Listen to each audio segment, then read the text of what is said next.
The letter arrived on a Thursday morning. Plain envelope, official letterhead.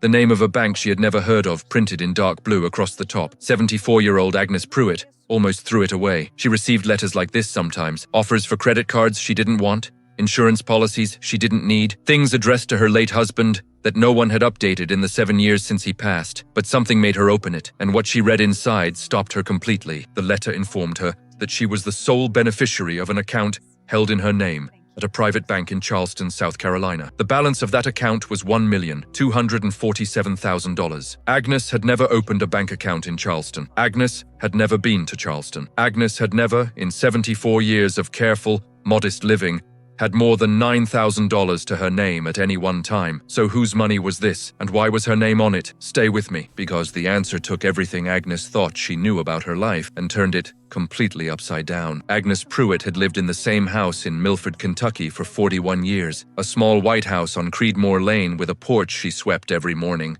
and a garden she tended with the focused dedication of someone who needed something to control. She had worked as a bookkeeper for a local hardware store for 26 years, retired at 67, lived quietly on Social Security and a small pension that covered her needs without much left over. She had one daughter, Linda, 46, who lived 40 minutes away and called 3 times a week and visited on alternating Sundays. She had no secrets, or so she believed. A woman who had never had more than $9,000 in her life, suddenly named as the owner of over $1 million. If you already sense that someone had been keeping something from Agnes for a very long time, hit that like button and keep watching. Agnes read the letter 4 times. Then she put it face down on the kitchen table and made herself a cup of tea she didn't drink. The bank was called Meridian Private Trust. The letter was signed by a man named Edward Collis, Senior Account Manager. There was a phone number. There was a reference number. There was a sentence near the bottom that said, "This account has been active for 31 years. Per the account holder's instructions,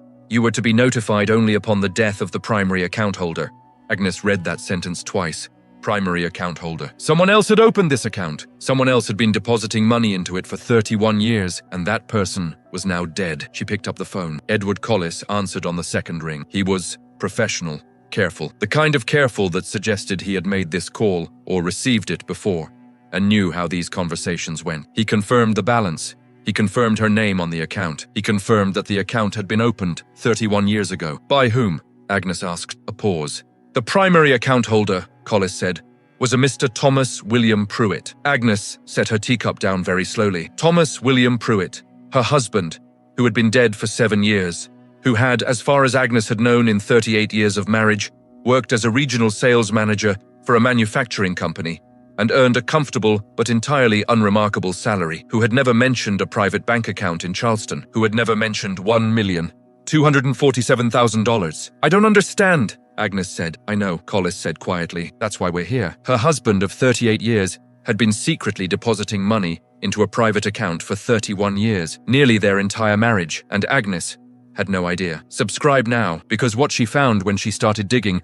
was something she never could have prepared for. Linda drove over that evening. Agnes showed her the letter without a word. Linda read it once, then again. Then she looked up at her mother with an expression Agnes couldn't quite read. "Dad," she said. "Not a question, a statement, apparently. But where did he get that kind of money?" Agnes sat down at the kitchen table, the same table where she and Thomas had eaten 38 years of meals, where they had paid bills together, side by side, every first of the month, where she had believed completely that she knew their financial situation down to the last dollar. "That," she said, "is what I intend to find out." She hired a woman named Patricia Voss. Patricia was 60, semi-retired, and had spent 20 years as a forensic accountant before going private. She had the kind of eyes that suggested she had seen every variety of financial deception and was surprised by none of it. Agnes gave her the letter. She gave her Thomas's old files, the ones she had kept in a box in the closet because she hadn't known what else to do with them. Tax returns, pay stubs, insurance documents, the paper archaeology of a shared life. Patricia took everything without comment. She called back in 11 days. "Can you come in?" she asked. Agnes drove to Patricia's office, a small room above a travel agency on Main Street, and sat across from her at a desk covered in printed documents. Patricia folded her hands. "Your husband," she said, "had a second income for 31 years. Agnes was quiet. "What kind of second income?" Patricia hesitated, just briefly. "The legitimate kind," she said. "I want to be clear about that first. Nothing illegal. Nothing that should concern you from a legal standpoint." "Then what?" Patricia slid a document across the desk. It was a business registration, filed 32 years ago in South Carolina. A small consulting firm, 2 partners listed. The first name was Thomas William Pruitt. The second name was a woman Agnes had never heard of, Eleanor Grace Sutton. A business, a partner, 31 years of deposits, and a name Agnes had never once heard her husband mention. Keep watching, because what Eleanor Grace Sutton turned out to be was the last thing Agnes expected. Eleanor Grace Sutton was 71 years old and lived in a modest apartment in Charleston, South Carolina. She had never married. She had no children. She had worked for most of her adult life as a structural engineer, and for 31 years on the side as the co-owner of a small consulting firm that contracted with regional construction companies and generated quietly and consistently a respectable income. She had also, Patricia discovered, died 6 weeks before Agnes received the letter of natural causes alone in her apartment. It was Eleanor's death that had triggered the notification. Her instructions to the bank had been specific.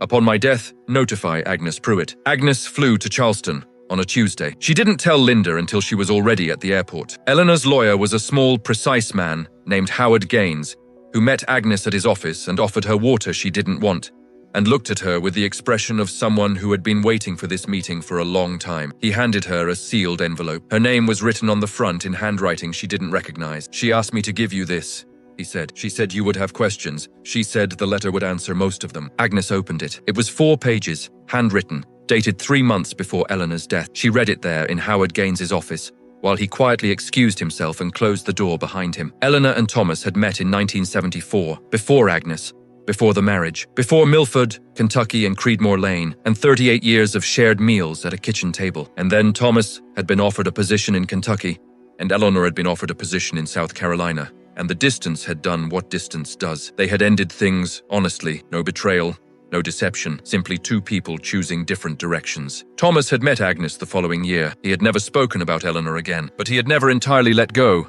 either.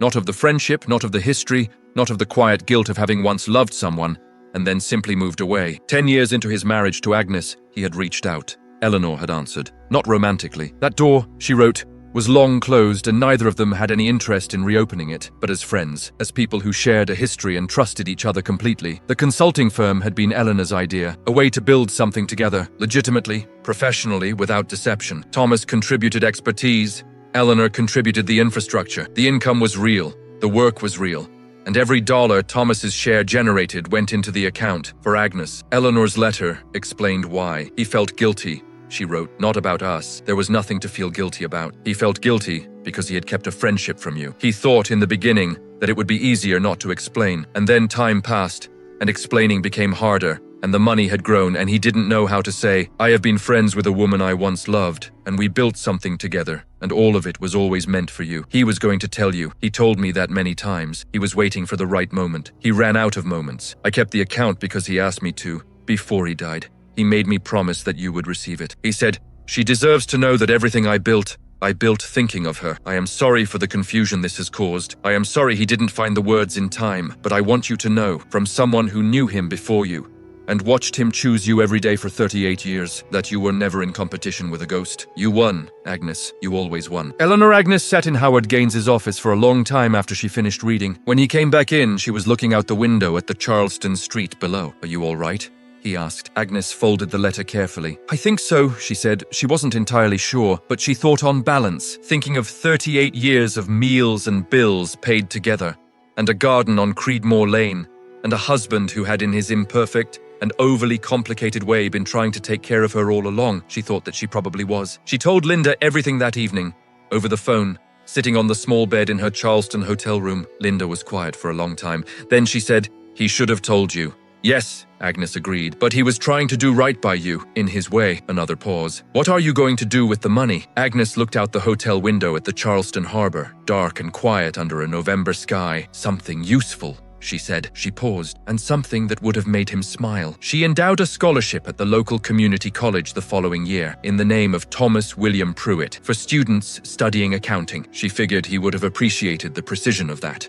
And every year, when the recipient was announced, Agnes received a letter with their name and their story. She kept everyone in a box, under the kitchen table where she and Thomas had paid their bills together, side by side, for 38 years. Thomas spent 31 years building something he never found the words to explain. And Agnes spent one afternoon in Charleston, understanding a marriage she thought she already knew. If this story stayed with you, leave a comment below. Tell me, Would you have forgiven him? Would you have? And if you want more stories that will keep you up long after the screen goes dark, subscribe. New story every week. I'll see you in the next one.